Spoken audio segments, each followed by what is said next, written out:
இப்போது முடவாட்டு கிழங்கு சூப்பு செய்ய போகிறேன். அது எப்படி செய்யணும்னா, நல்லா தோல் சீச்சிட்டு நல்லா 2 கழுவிட்டு சிறு துண்டங்களை வெட்டி எடுத்துக்கணுங்க.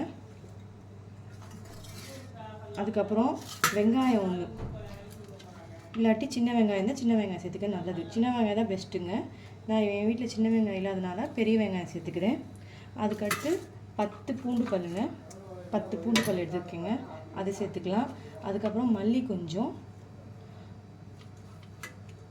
அதுக்கப்புறம் 1 ஸ்பூன் அளவு ஜீரகங்க சேர்த்துக்கலாம். அது பெப்பர் உங்களுக்கு காரத்துக்கு ஏற்ற மாதிரி.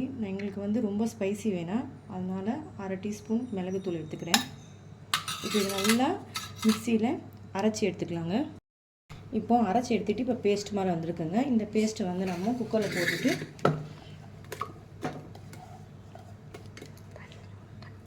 இப்போ ஜார் கழுவி அதில் சேர்த்துக்கலாங்க.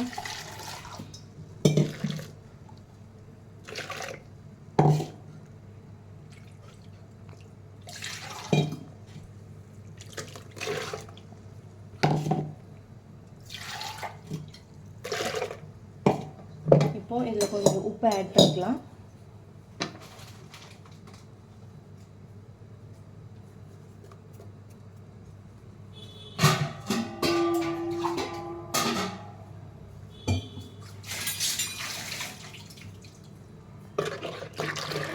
இப்போ இதில் ஸ்டவ்வில் வச்சு குக்கர் இப்படி போட்டு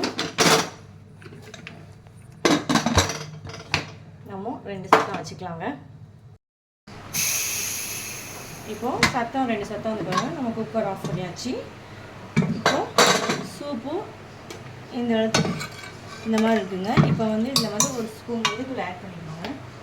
மல்லித்தூள் உடம்புக்கு அவ்வளோ நல்லதுங்க. பாருங்கள், 1 ஸ்பூன் போட்டுட்டு இப்போது ஸ்டவ் பற்றி நல்லா ஒரு கொதிக்க வச்சுக்கலாங்க.